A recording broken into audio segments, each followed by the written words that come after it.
What a magical day. I just have to say that. Today feels like one of those magical days in general. Like, I feel excited and I feel like things are shifting, and you have the house to yourself. That's amazing. Yeah, today's good. And I am filled up with gratitude for you, my friend, and I can't wait to see what happens. And then I go to Esalen on Monday. I go into the city on Sunday and then I leave on Monday. But like, what? Things are shifting. Feels good. Feels real good.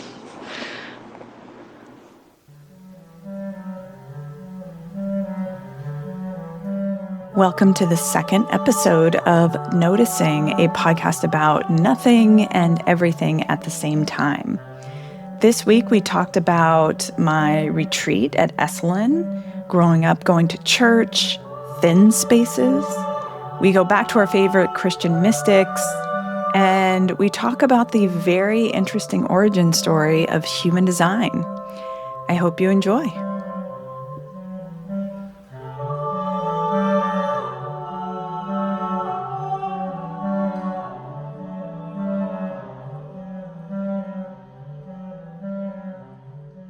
Good morning. Good morning. What a great way to start the day. It feels so nice to just be in conversation with intention. And all conversation is intentional. Most conversations that I'm having, especially the conversations with you and other closer friends where we go deeper, they all have such intention. But it's really nice to be here, speaking intentionally together with the intention of sharing it with other people. Yeah. I, especially after last week, have realized how much I need this in my life and how much, I'm so grateful for you and for our conversations. And I want to have more of it, because it fuels me. Mm. Do you want to talk about last week? Sure, we can start there. I think it's a nice thing because I would be ignoring the hunger I have to listen to your week. But yeah, I'm interested if you are wanting to share. Yeah, I mean, it does feel very alive. And we talked about in the beginning, we were going to kind of lean into what's alive. So Yeah. it feels like it fits. Yeah. So, last week I was at a retreat in Esalen, which is in Big Sur. And for those listeners who don't know what Esalen is, it's an institute. It was kind of the center of the human potential movement. So Alan Watts spent a lot of time there. A lot of Gestalt work kind of originated there.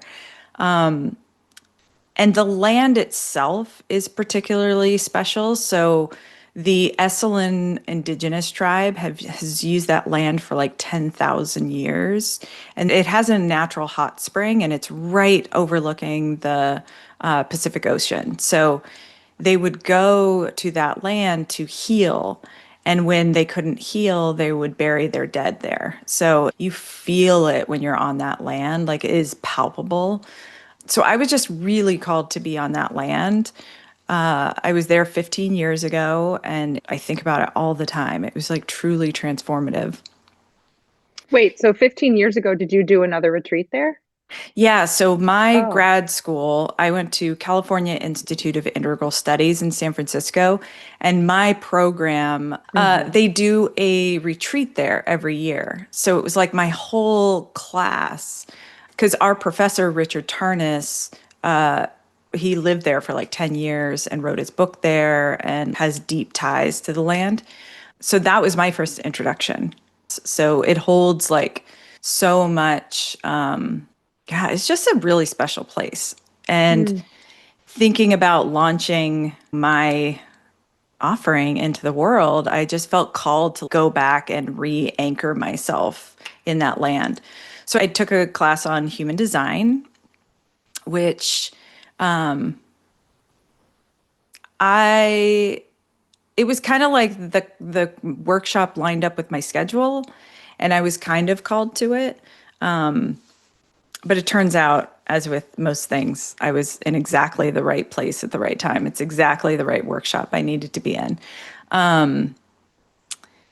And my overall takeaway is kind of in line with what we were talking about last time, is around safety. Like that place, I mean, you get delicious organic meals fed to you 3 times a day.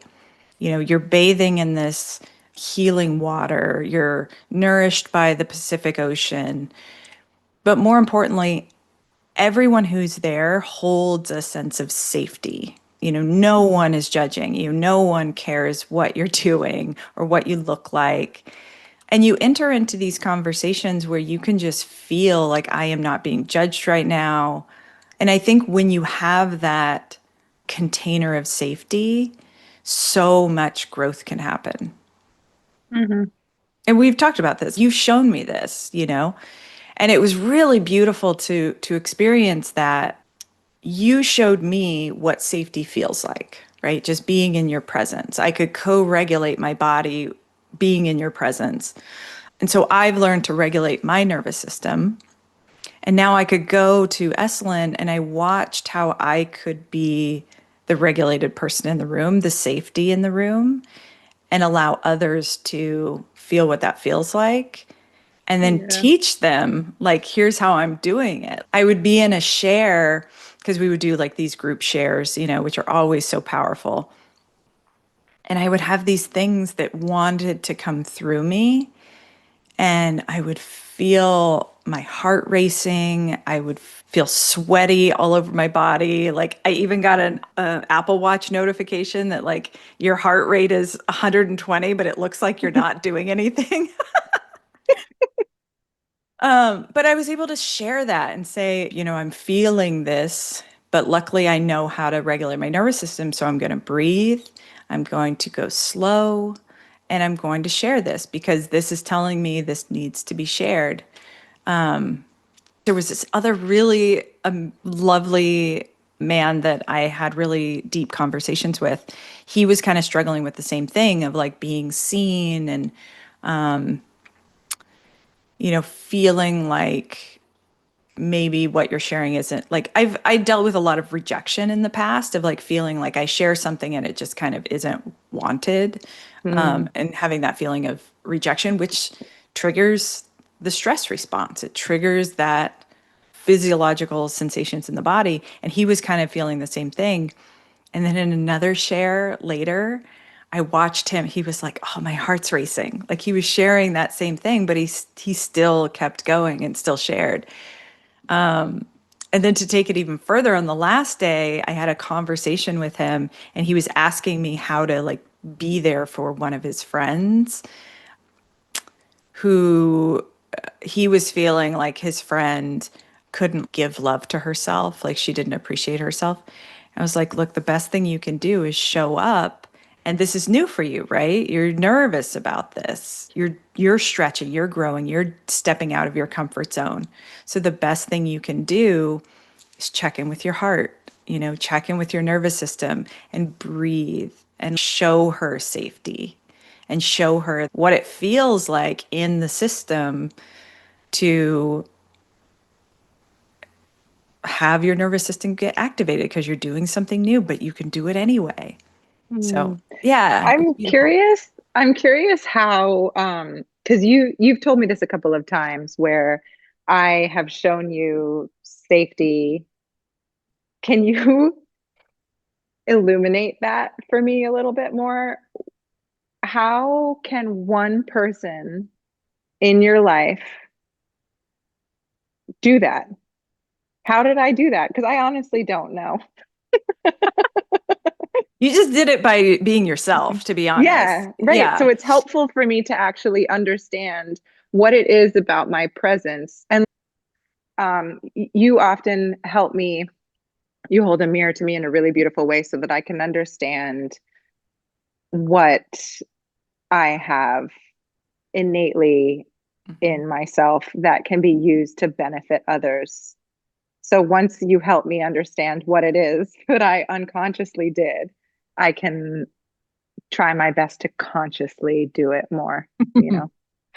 Yeah, my understanding at this point is we were designed to co-regulate with others. So I know we kind of touched on this a little bit last time too. Clearly, this is a big theme, which, because I Mm, think a lot of people feel unsafe. And I think to do this work of growth, of looking inward, of remembering who you always were, of awakening, you have to feel safe because it's yeah. new, you know? So I think safety might come up a lot. But my understanding is we are designed to co-regulate together. So the example I'm pretty sure I used last time is like when you think of a baby and a baby's Yeah. crying and the baby is held close to the body. So we have an energetic field about, 3 feet around us that's emanated from the heart, right? Hmm. That is your electromagnetic field, similar to the earth has an electromagnetic field. I make the leap that that is your aura, that is your energetic field.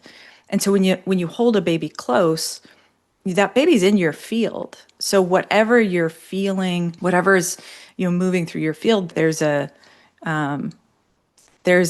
resonance.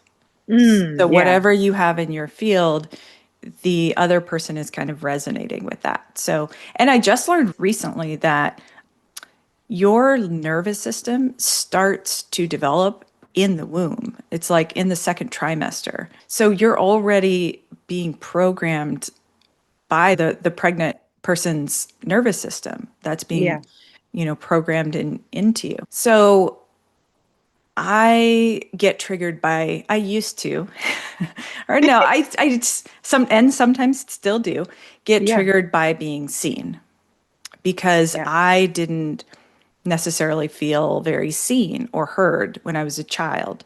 And a lot of this stuff is programmed when you're very young, right? So for me to be seen now is new and novel to my nervous system.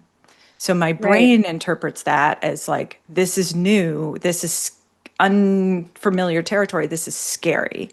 And so regulation is like, okay, breathe, I can let this move through me instead of it getting stuck.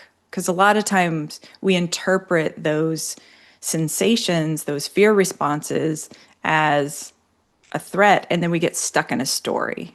So, Mm, bringing it back to you specifically, I feel very seen by you. mm, You yeah. see people very clearly. And I think that comes from you feeling safe and you were seen as a child. So it feels very natural to you to be very present. I also think you can't really see someone if you're not present That's a good because point. Yeah. yeah. So here are you, beautiful being of Christina, who's seeing me very present, and my nervous system is like danger, danger, danger.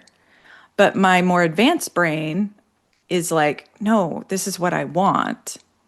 Right. So I just had to learn.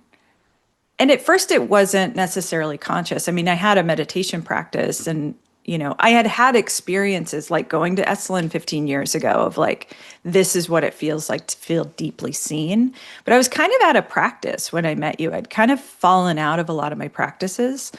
So honestly, yeah, just being around you and being seen and being around someone who's very present. That's so nice. As you're talking about that, it's reminding me of all of these different people in my life, true long-term friendships, where there has been a moment in many of them where they sort of decide to consciously take down the walls that they put up for other people. And Mm. one person, one very close friend, even told me, Christina, I feel like you see through me. I don't know what to Mm. do. And and I think that felt really confronting Mm. to this person. And I was just like, all I'm doing is I'm just being your friend. I'm just accepting you for who you are and not putting my stuff on you. And I'm sorry if that's difficult. And it's funny because I think that most people um, don't receive this type of presence and generosity of spirit, perhaps, and also a willingness to engage in difficult realness. You know, my Yeah. parents gave me that gift because, yeah, I never felt like I couldn't be forthcoming with what was alive in me and what was honest, even if it felt like it disagreed with them. Hmm. Um, so yeah, and it also, from my perspective, sometimes confounds me that people just can't all be this raw because it's not a hard thing for me to do. And sometimes I might walk around and think and be able to see all of these masks and walls that people are wearing. And I just wonder, why not just take them off? It's so easy, but it's not Because so it's easy. scary. It's Yeah. so scary. It's so Yes. scary. The more I do this work, the more I realize you can't logic your way around it. You have to practice it. You have to practice teaching your body in little doses that feel safe, Mm, that we can do this. And that's why cold plunging was such a powerful practice for me personally, mm, because I was literally teaching my body, like, I can be in discomfort, like, you mhm, gasp for air and then you breathe and you teach your body, like, no, we're not going to die, we're fine, and you teach your body over and over and over again. And then when the stress of being deeply seen comes up, you're like, no, I can breathe and this is amazing. I can be loved and I can feel seen and I can be present, I don't have to go to the future and anticipate what I'm going to say next because I'm so nervous about silence, or like, mm, I'm so scared of what you're going to think of me, so I'm going to go to the future and I'm going to rehearse all these things I'm going to say instead of just being present, because when I'm doing that, I've just missed everything you've said, you know? mhm. And then you don't Yeah. have reciprocity and the other person feels it. Oh, yeah, very much so.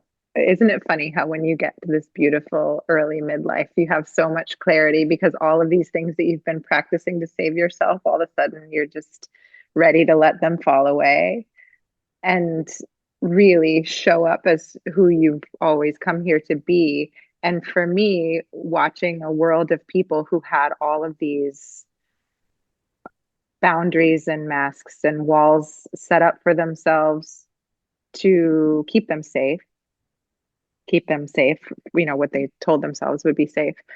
Um, that was so confounding to me. And so for a while, I would sort of try to figure out maybe I need to do Mm, that. Do I need to do really? that? A little bit. It kind of goes back to maybe me feeling like I couldn't actually be as bright as I am Mm-hmm. because it wasn't something that I saw. And we are social creatures, right? So Yeah. if I, even as someone who feels extremely grounded in myself, I still couldn't recognize anybody else who was really like me. Yeah. And so I thought, oh, maybe actually it's more hurtful for people if I shine as brightly as possible. It's such a backwards thought, but it really feels Mm-hmm. like that was what I thought, that I might actually do harm to others by being bright and different. Mm-hmm. Then that's why I ask you in this situation to help me understand how I helped you find safety in your nervous system, because Yeah. that gives my authentic expression so much more power. Mm-hmm. Because any time that I have consciously reached out to someone that I knew was hurting and I've just faced their darkest parts Mm-hmm. with my full self generously, it's always the most beautiful response Mm. ever. Because I think Mm-hmm. when we're wearing masks all the time and thinking about what we're going to say next in the conversation, we really, you're right, we really aren't present. Mm-mm. And if I can be present in anything you are offering me in this moment, Mm-hmm. that's what I can do. Mm-hmm. Because if you say something really scary and dark and vulnerable, I'm Mm-hmm. still here in the same Christina as if you're saying something really joyful. Yep. And Yep. that's what my parents always did with my sisters and I. And whew, I am learning more and more every day that that is a real superpower. It really is, because then you're free. Because Mm-hmm. then no matter what life presents you, whether in, your the people you care about in their life and you're able to be present for them, or whatever comes in your life, like you are able to face that and be with that, yeah, with your full presence. And when you're fully present, you're also making better choices. You're not making choices from like a fear response.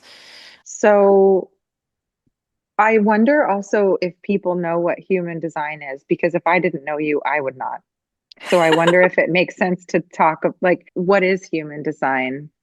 Yeah. It doesn't it come, isn't it a combination of astrology and like ancient Eastern wisdom from the I Ching? Yes, I get a little squirmy around the origin story. So let's all hold this lightly. Use the tools that work for you and resonate. You don't have to buy into the whole story of it. Okay, let's just start Understood. there. Okay. So, it was channeled by a man. I forget his name. He had this experience where he like entered into his house and there was this blinding light and his dog passed out and just was unconscious for like 8 days. And then he would hear this voice. Apparently, it was like this voice of a like chain smoking 80-year-old woman that was like coming to him and wanting to speak to him. And when he denied listening to her, he was in incredible pain. And when he finally listened to her, I don't think I'm doing much for human design here. I should have probably skipped the origin story, but whatever, it's kind of fun. So anyway, channeled it for 8 days, wrote down this whole technology around essentially how to understand ourselves is what it is, and a new way of understanding ourselves. And yeah, it's kind of a synthesis or a combining of Western astrology, the Vedic astrologies, the I Ching, the Kabbalah and the Tree of Life, what we know of quantum physics. I think that's all. So he, like this founder who that ended up changing his name to like Ra Hu or Ra. I don't mean disrespect for anyone who like loves this origin story. If it works for you, use it. I just try and hold it really lightly. This is the perspective I was taking to keep me in healthy skepticism and not in mocking when I was in this class and she was telling us this origin story. All of our major religions were technically channeled. So, like, what's the difference? The difference is time, right? And how many people follow it. That's really the only difference. So yeah, keep an open mind. Things can change. We can get new downloads, new channels. So I had been exposed to human design before, so this was like deepening my knowledge of it. And I find it really, really helpful. So it's based on your date of birth, time. You have to know date of birth, time, and location. And then it will give you this chart. It's very complex. You can go deep. It can tell you everything about every aspect of your life. But really, it's like the top three things that you would learn from human design is your type, your strategy, and your authority. So, my type is I'm a projector, which projectors are meant to be guides. And yeah, that tracks. Okay, check. Projectors don't have access to consistent energy. Yeah, check. I need my rest. Whereas you are a generator, so you have Yeah. access to all, like generators and manifesting generators run the world, Mm. because you have just so much energy. You're like the engine of the world, but you need the projectors to help guide you because projectors can sense when others aren't using their energy efficiently because we're experts at it. I am an expert at using my energy efficiently. I can get more done in an hour than most people can get done in 3 days. Mm. And then I rest for the rest of those 3 days. But I felt like I really felt it. Like it was interesting because as each person from this group was departing on the last day of the retreat, I felt in my body every generator lead because I was the only projector. So I was surrounded by all this generator energy. And I was like, I felt them leaving. I felt like I'd been Wow. feeding off their energy because a projector, so we have guidance, we have wisdom, but we have to be invited. So that's your strategy. My strategy is to be invited. And when I'm invited, I get energy. That's how I get my energy. And Hmm. that's where the rejection came from in retrospect of like all these times I saw something and I tried to tell the person, but they didn't ask me, they didn't invite me. So I was telling them something that they weren't wanting and I Mm. felt rejected. So learning that,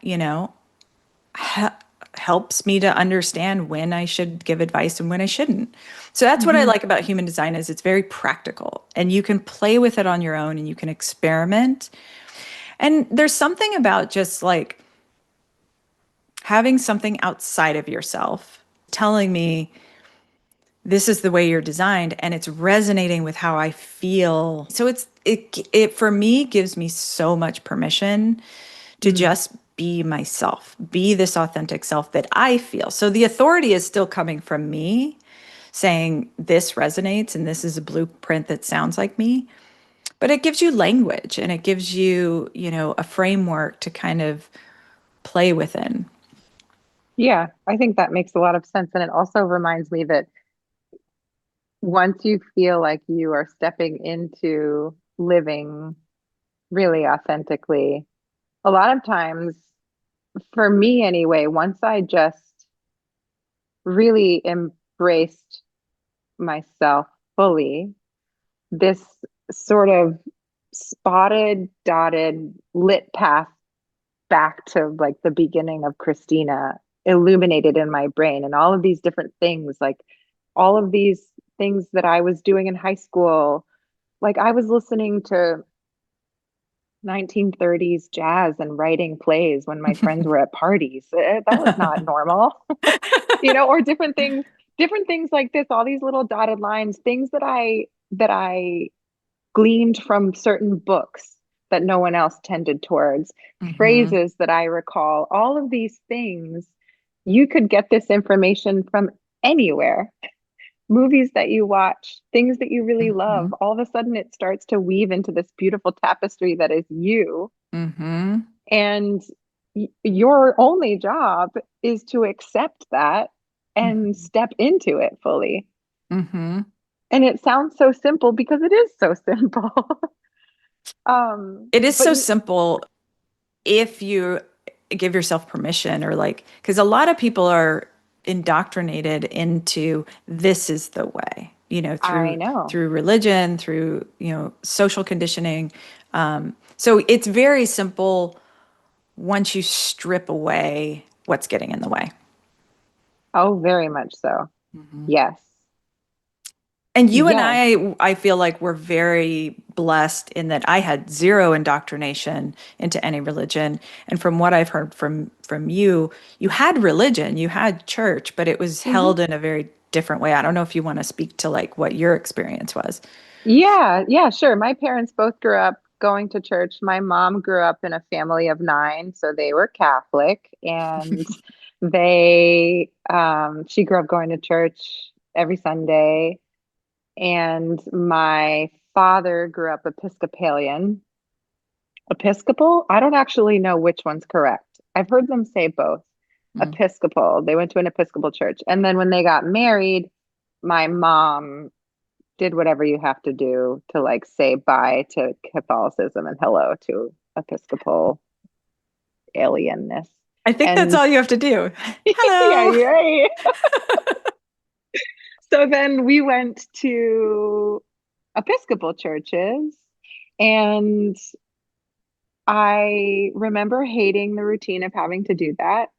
We also moved a lot growing up. And one thing that they would do, because this is what they had in their childhoods, was find a church as a Mhm. community. And so, talking to them now as an adult, they said that sometimes they would go to these churches. This is how cool my parents are. They would go to these churches, and instead of just saying, okay, this checks the box of an Episcopal church, that's what we believe, we're going to go there. They would walk in, check the vibe. If it didn't align with who they were, they would find something else. Yes. And that's how we ended up at a Unity church, which I don't know if that's actually Unitarian Universalist, or I think it's actually different. It was called Unity. I was in a youth group. It was when I was in middle school into high school, and we would do things like go on youth retreats and do eating meditations where we would eat as slowly Mm. as possible and like feel the sensations in our body and like really check in into ourselves. And um, a lot of singing, which was always my favorite part of church. They did meditations in the services. So I had a very varied experience with religions. I also, I was like, when we went to Episcopal churches, I remember snuffing candles out on the altars and Mm. having to stand quietly. I loved snuffing the candles. That was like my favorite part. Snuffing the candles and singing, which really tracks still. Yeah. But it felt sort of just more like a routine that we did. And Yeah. I hated having to do it until we went to Unity, which felt like a much more generous place. And meditating always felt more like a home for me than being told what to pray and how to pray. Yeah. And yeah, and then eventually we got to choose to attend or not. I chose not to, mostly just because I was in school and wanted the time out of school, I Mhm. think. But at 39 now, I've come home to a lot of these age-old practices on my own, and I think I've been living a life of prayer without calling it that for a really long time.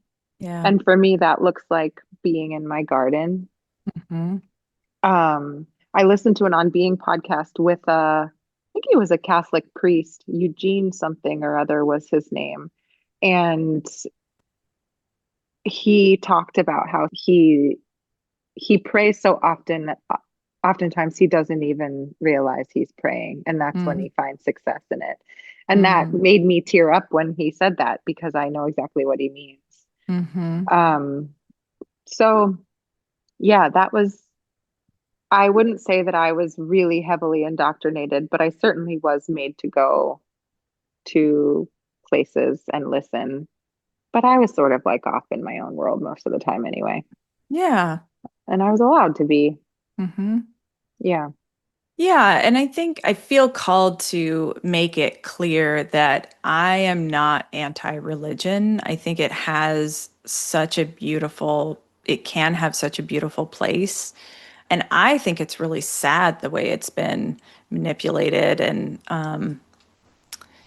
used for power because it's hard to find community. So or the church is an important facet of being social creatures, like you mentioned before. Yeah. It's just you have to find the right one and you have to listen to yourself and you have to Mhm. do what your parents did.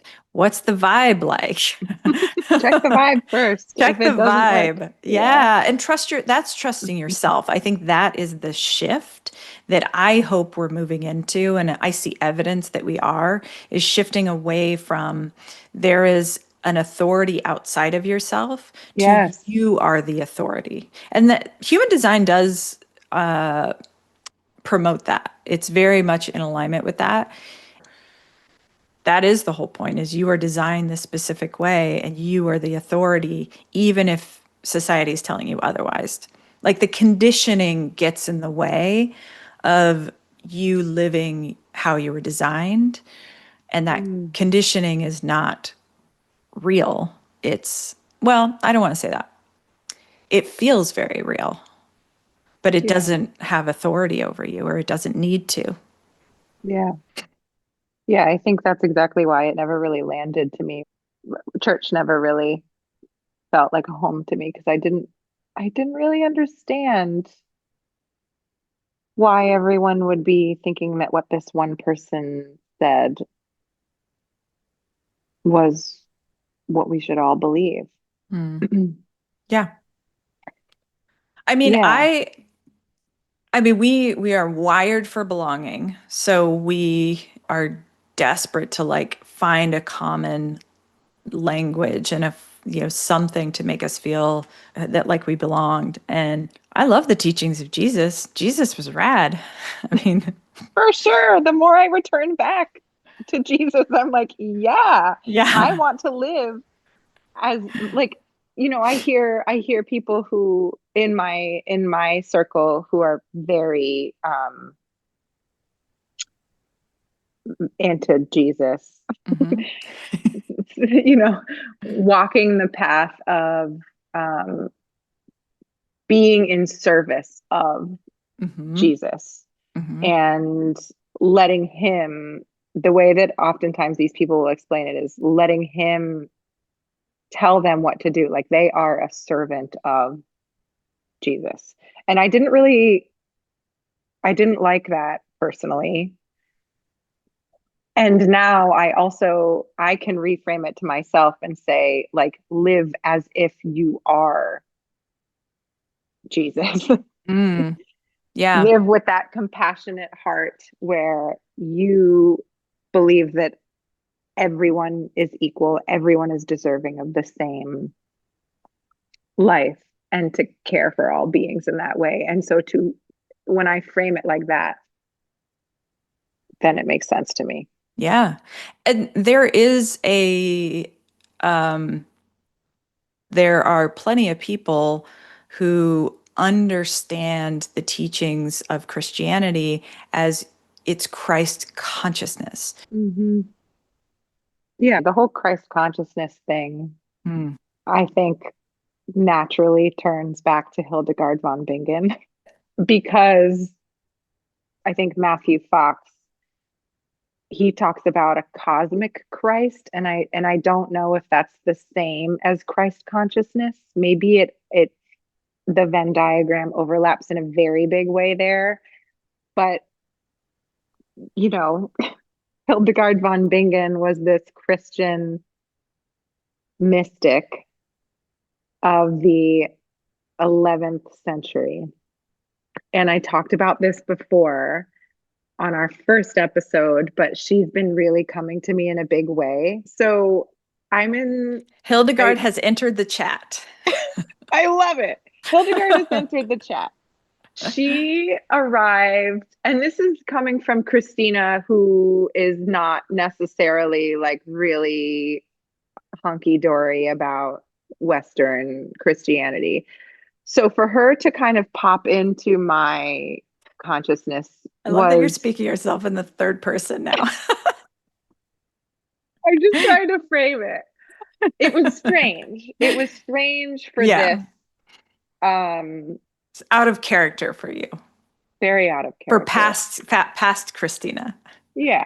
But current Christina was like, hey, Hildy, Hey, what do you have to say to what do you me? have to teach me? And she was so loud about it that I kind of had That no, Hildy. yeah, and bright. And I was like, I'm just observing this experience and I will not try to make meaning of it.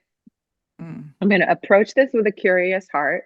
And essentially, I was in the studio where I am sitting right now, very short synopsis of this is we have an old farmhouse, took down a very old barn and erected a new one that I'm sitting in. And it's my dream space. And it also turns out my thin space. And people come in and feel the thinness of this space.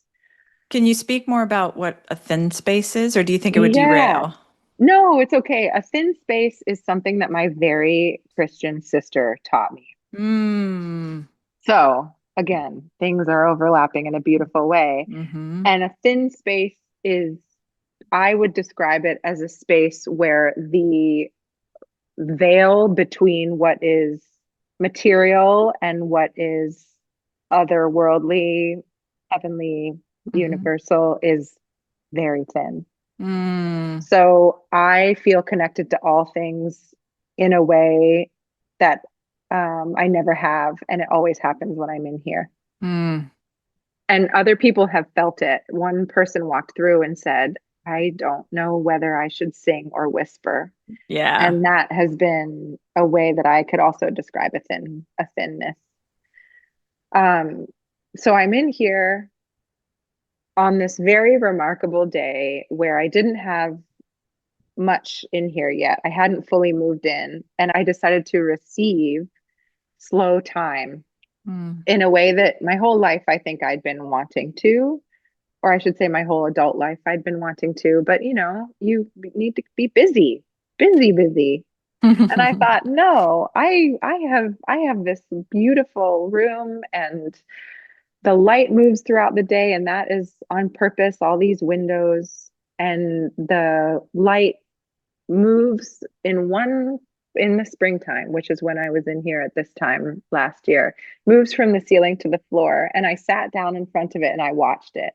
And I don't know how I had found Hildegard von Bingen's music, but I did, and I listened to it while doing that. So no clue how she arrived into my ears in that way, but I found her somehow. And it felt like I made my own church in a way. Yeah. And her music was so resonant. And then I listened to her for like the weeks following. And that whole couple of hours where I gave myself the time to just watch this light move down the wall felt transformative and transcendent at the same time. And her soundtrack was so perfect for it. And then I have a friend who is a conductor who brings classical music to the everyday person here in Maine. And her name is Emily Isaacson, and her company is called Classical Uprising. And they do a lot of different performances that try to bring classical music to the people, like it did at the time that it was really coming about. So it wasn't all these big music halls where you had to buy tickets and go. It was like you could go to a salon where you would go into a Duke's parlor after a fancy dinner, and the musicians would be on the ground that you were standing on, and you'd be drinking beer together, and you'd hear a trio performing. And she emailed me out of the blue, did not know I'd been watching Light and listening to Hildegard von Bingen. And her email said, hey, I wondered, we have this small trio of singers who perform Hildegard von Bingen's music, and I thought that it might be really beautiful to do it in your studio. Would you ever want that? And I was just like, oh, hold on, let me pick my jaw up off the floor. I had like full body chills. And so that alone felt incredible. And Hildegard was like, Christina, I got to come to your thin space again, but this time through the voices of three people. And we decided to build these curved walls on one side of the room for the purpose of having two distinct spaces in one room, and also for the purposes of moving sound, because I'm an artist, yes, but music and sound is integral to my practice and my way of being. And I always thought it would be really lovely to have performances in here.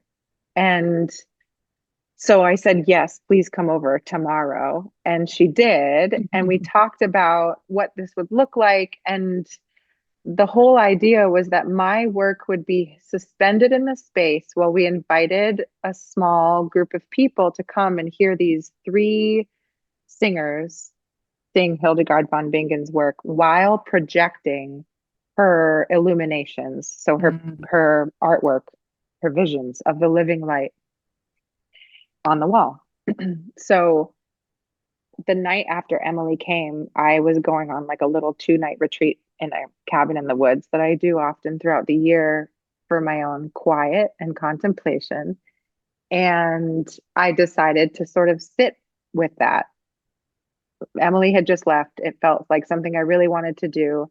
And I was just like, okay, I'm going to go. And I didn't answer. I didn't rush answer. And I just went and sat with it. And I got to this cabin. And one of the first things I did was sit on the couch and meditate. And I woke up, came back into the room with the sound of rain on the roof and a text from my mother-in-law who was like, I don't know why, but this video really just reminded me of you. And it was this whole video of Hildegard von Bingen's Oh my music. God. And I was like, this is, yeah, totally. And then I said, wait, did I not tell you about Hildegard von Bingen? And she was like, no, what are you talking about? So I'd never spoken her name to my mother-in-law. She just saw this thing about a woman who wrote these incredibly haunting, sort of angelic pieces of music that were sung by women. She was this like naturopath writer. She wrote plays and had visions of the living light and artist. She was just this Jill of all trades, you know? And I think that was maybe why my mother-in-law was reminded of her and sent it to me. So then I was like, I hear you loud and clear, Hildy. You got to come into my studio. So then we did the performance here. I kept reading more about her, and the more that I read about her, the more aligned it felt. And there was even the final time, the most recent time was when I was in a window seat in a plane, and I was listening to a podcast about her after listening to a lot of her music. This was shortly after the performance in here, and I looked out and they were talking about her visions of the living light, which one could argue I also have. And I looked out and there was this rainbow burst of light at the end of the wingtip. And I, again, like these things are so powerful when they happen. My whole body is energized and I get like full body tingles and my eyes well up with tears. And she is with me for sure. And actually, I was actually with a friend whose husband is a pilot. And I showed him this picture and I was like, you must see this all the time, right? And he said no. So I wasn't even trying necessarily to disprove the magic of this experience. But when I looked out of the window, and I'm always looking out of windows in airplanes, and I saw this thing, I really felt her here. And I think she's sort of just hanging out. Maybe she's been around this whole time for me, just waiting for me to hear her. I don't know. But I'm definitely on the same frequency now as Hildegard von Bingen. And she is a helpful voice in my ears. Yeah.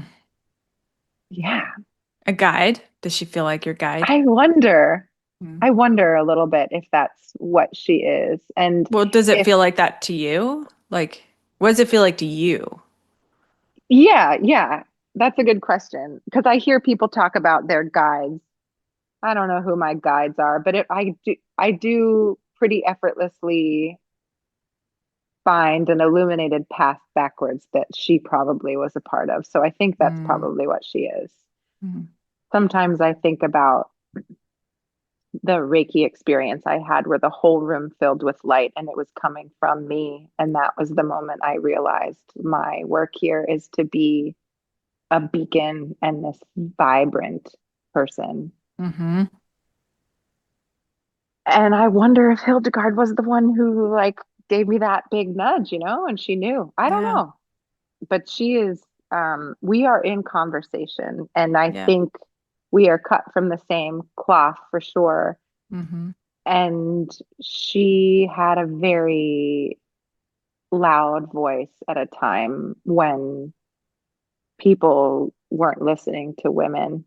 Yeah. And she also was deeply in touch with the natural world, Mm-hmm. despite so many things going against her in that way. Yeah. Mm-hmm. Yeah. So the first thing I wanted to say was I really appreciate how you hold things like this and it resonates with me. So like even asking you the question of is she your guide?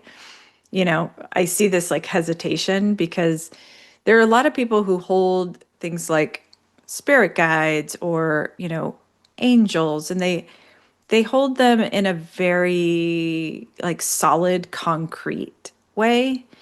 And it is hard being human. Whatever you need to do to get through the day is Yeah. fine by me.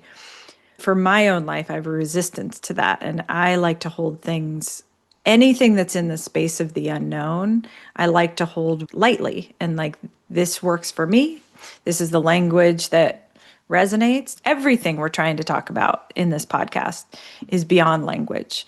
And Hmm. so holding it very lightly and using the best language you can, it feels very open and welcoming.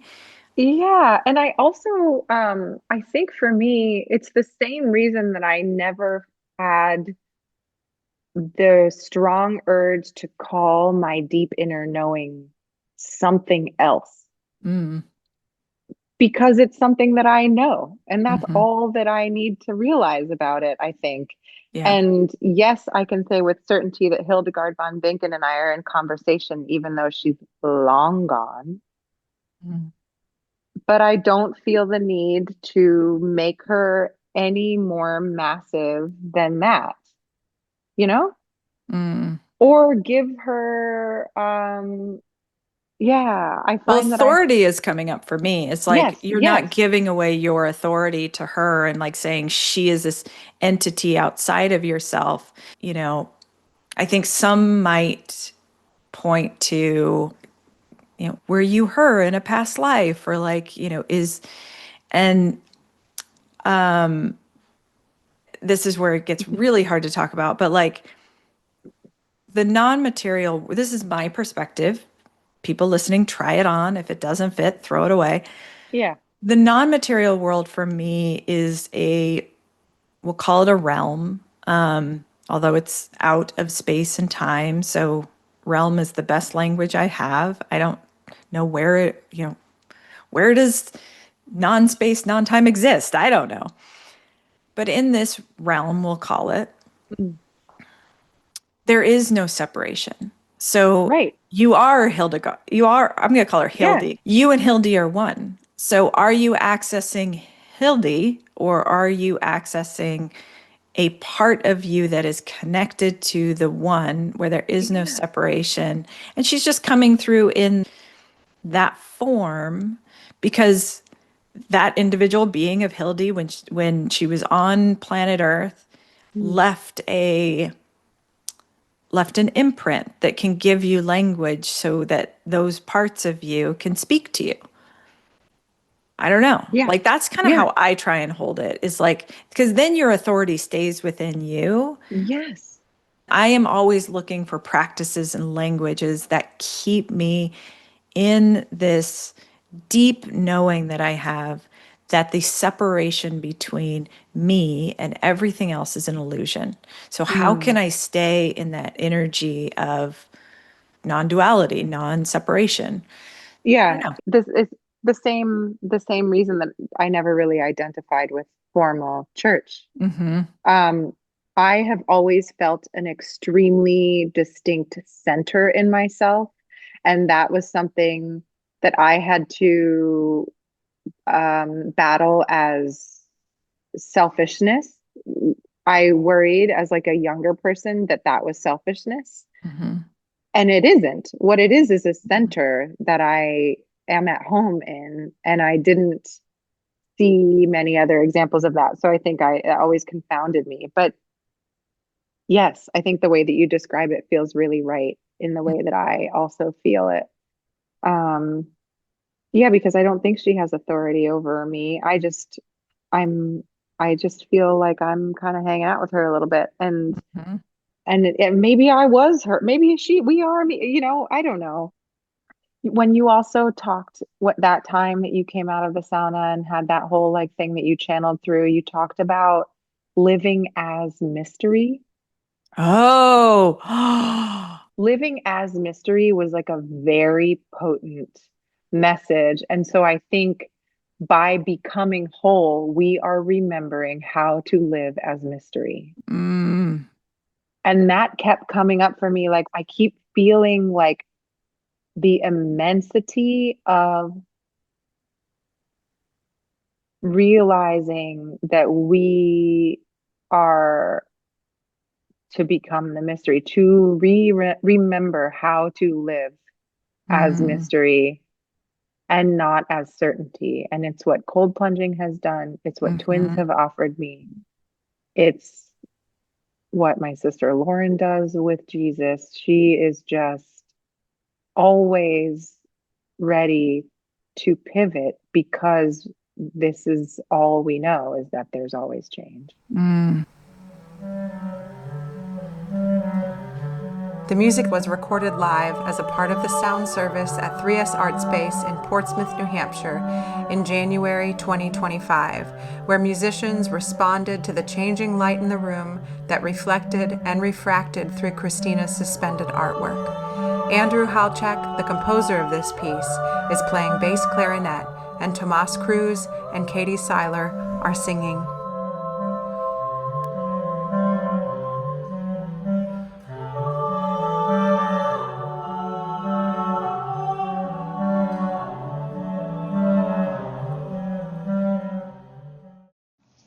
So this ended up being the message that I had to share with you. And I love you. I can't feel my fingers anymore because I don't have gloves on. But I love you so much.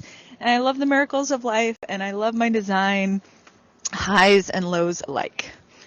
Mwah.